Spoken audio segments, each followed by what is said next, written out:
ఏదైతే చెప్తున్నారో ఈ సంబంధించిన ఎమ్మెల్సీకి సంబంధించిన ఎన్నికలలో కేవలం డబ్బున్న మాత్రమే వస్తున్నారు. ఒక దశలో సుప్రీంకోర్టు కూడా మేధావులను ఎమ్మెల్సీకి సంబంధించిన చట్టసభలలో రానిరుకని అడ్డుకుంటున్నారని తీవ్రంగా ఆగ్రహం కూడా వ్యక్తం చేసింది. అయినప్పటికీ ఇప్పుడు మన మిత్రులు చెప్పినట్టుగా ఎవరైతే ధనవంతులు ఉన్నారో వాళ్ళకి ఎలాంటి సంబంధం లేదో వారిని చట్టసభలలో గెలిపించిన తర్వాత కూడా ఈ విద్యారంగంతో సంబంధం లేకున్న పదవులు, మంత్రి పదవులు కూడా కేటాయించేశారని, తద్వారా దానికి సమస్య పరిష్కారం అయ్యే బదులు ఇంకా కొంత జటిలమైందన్నట్టుగా చెప్తున్నారు.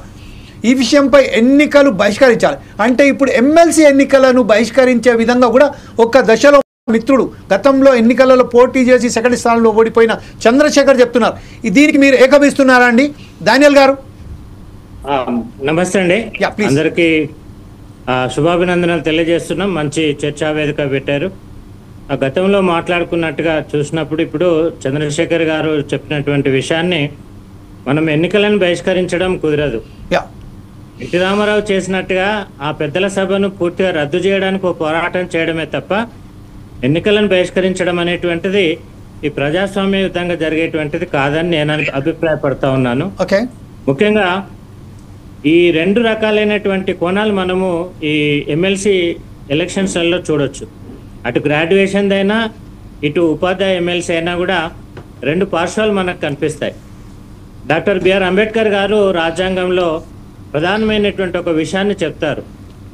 21 సంవత్సరాలు దాటినటువంటి ప్రతి పౌరుడికి భారతదేశంలో ఆడ మగ అనేటువంటి తేడా లేకుండా, ఉన్నత వర్గాలు బీద వాళ్ళు అనేటువంటి తేడా లేకుండా ఒక మంచి ఆయుధాన్ని ఇస్తున్నాను నేను, ఓటు అనేటువంటి ఆయుధాన్ని ఇస్తున్నాను. ఆ ఓటును ఉపయోగించుకొని బానిసలు అవుతారో రాజులు అవుతారో మీ ఇష్టం అని చెప్పని అంటాడు. దాన్ని ఈ రెండు వర్గాలు బాగా క్షుణ్ణంగా అధ్యయనం చేసినప్పుడే భారతదేశంలో ఎన్నికల ప్రక్రియ సజావుగా జరిగేటువంటి అవకాశం ఉంటుంది.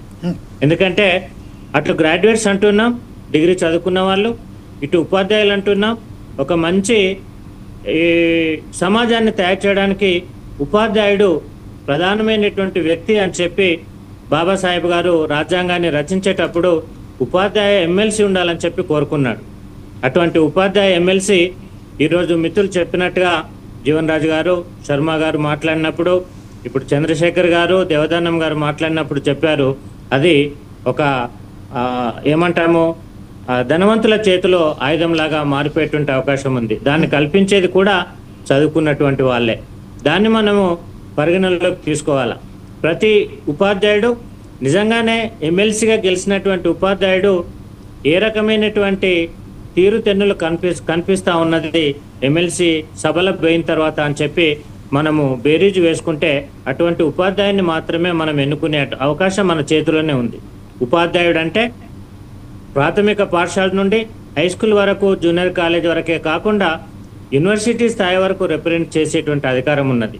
కానీ ఈరోజు ఉపాధ్యాయుడు చట్టసభలకు పోయిన తర్వాత ఏ ఒక్క రోజు ఎస్సీఆర్టీతో, state council for education and research training, ఆ సభ్యులతో కానీ ఆ మెంబర్లతో కానీ మాట్లాడినటువంటి సందర్భాలు ఈ 40 సంవత్సరాల్లో నేనైతే ఎప్పుడు చూడలేదు. గత సంవత్సరం నుండి మనం చూసినప్పుడు గవర్నమెంట్ కొన్ని ప్రకటనలు ఇస్తుంది, రేపటి నుండి హాలిడేస్ అని. మళ్ళీ సాయంత్రం వరకు రేపటి నుండి హాలిడేస్ లేవంటారు. అట్లాగే ఈ 10th క్లాస్ పరీక్షలు రద్దు అంటారు. అట్లాగే 10th క్లాస్ పరీక్షలలో ఉన్నటువంటి మార్కులు రద్దు అంటారు. మళ్ళీ తెల్లవారే ఇచ్చేస్తారు.